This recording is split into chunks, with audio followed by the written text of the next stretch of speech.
El Jefe, man. First, I want to say thank you. You listened to the fans as y'all posted about Derrick James, and talk about the background of that and why you took appreciation of the fans and their voices. You know, I am a fan. I'm a sports fan, and I'm a Cowboys fan, and a Cincinnati Reds fan. So when I see something happening that I don't like, I like to be heard. I like to be able to express, and I appreciate every fan's feedback, the criticism when it's done in a respectful way helps you become better. If it's aggressive and trashy, then it loses that effect. But if it's respectful, if it is proactive, I deeply appreciate the feedback from the fans, and that helps the WBC become a better organization. And you guys just announced Earl Spence, Sean Porter, Fight of the Year. Absolutely, what a sensational fight. I remember every moment of it, and I'm so proud of both of them. Now moving forward, you just hugged Devin Haney at 135. Yes. Compare the differences between someone keeping that belt and Devin Haney being champion of recess. Can you explain to the fans the difference between what helps you make that decision? When you have a world champion that has some specific issue that is going to keep him away from the ring for an undetermined time frame, in this specific case he had a shoulder surgery. So we allow him to take all the necessary time to be ready and come back and continue his legacy as a world champion. And so champion in recess means he'll have the option at any point to come back and say, I want to fight for your belt, and it gets made immediately? Or is there like a year, 6 months? He comes and he's got an immediate support and do the fight. And Gary Russell put on a hell of a performance in Philadelphia. How would you envision his next fight? Well, he's a very important champion to the WBC, 5 years reigning featherweight champion.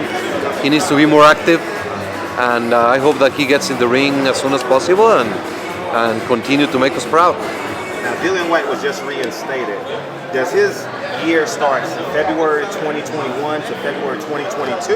No. Oh, it's now until... Go ahead, explain it. February 2021 is next year, and that's when he's mandatory for next year.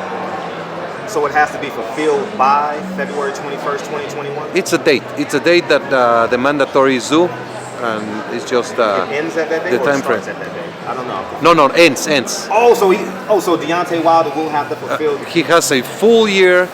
Whoever wins, whoever is the WBC champion has a full year, and the mandatory is due February 21.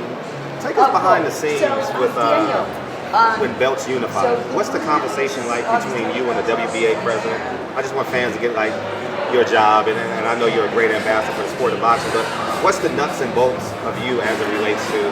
What we have to do and understand as organizations is that the unifications are good for the sport.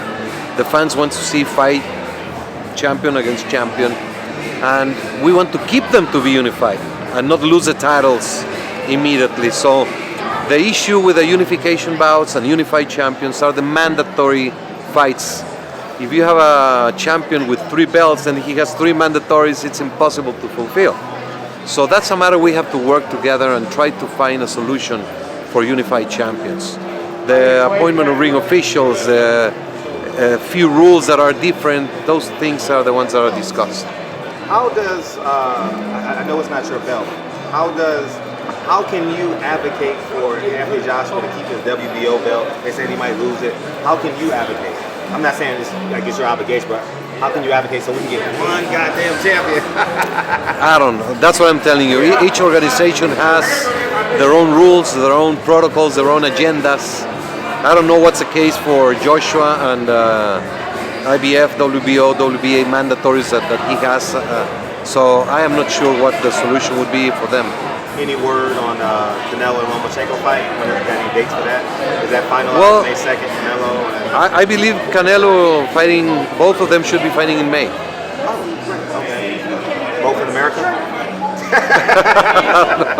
I don't know if I should renew my passport. I definitely want to see TFM. No, get a passport. Get a passport? You'll get a passport.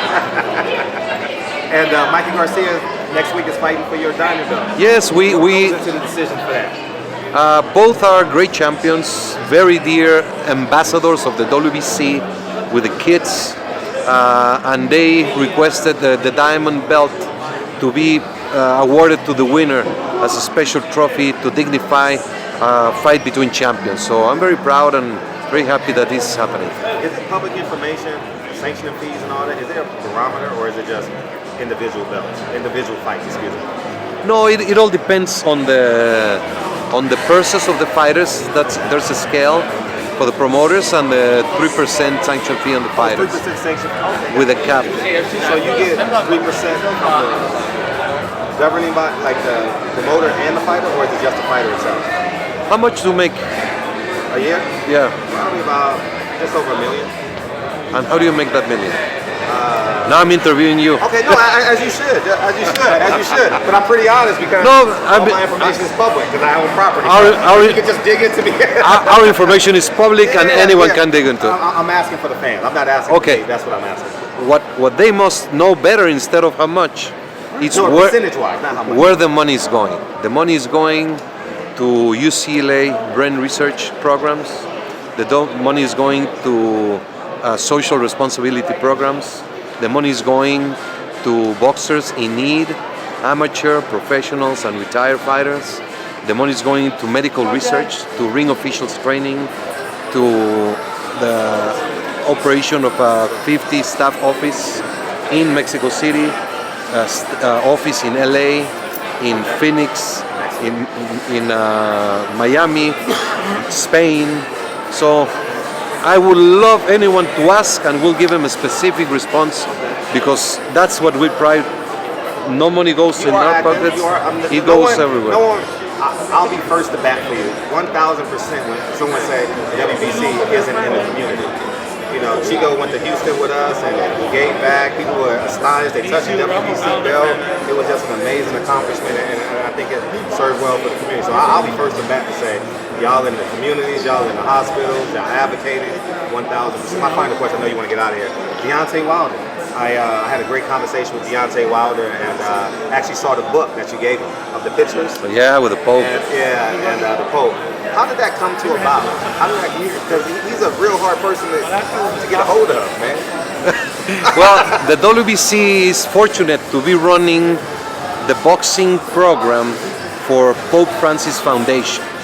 His foundation is a non-religious, it's called Escolas Ocurrentes. And when I met Holiness Pope Francisco in 2016, we were awarded the possibility of doing the boxing to help him go and reach as many kids around the world through boxing. So Wilder was awarded and given the Ambassador of Peace through Boxing nomination, and that was a very special day. Is he coming to the fight? No, he's in Rome. Any last words? You want to get out? People want to take pictures with you? Want to say hello? People want to say hi to me? Oh, I appreciate that. Yeah. We famous. We famous, Marisa. We famous. You got the runaway belts. You tell the truth about the runaway belts. You hear me? I appreciate you, man. Thank you so much. Take care. See you. Thank you.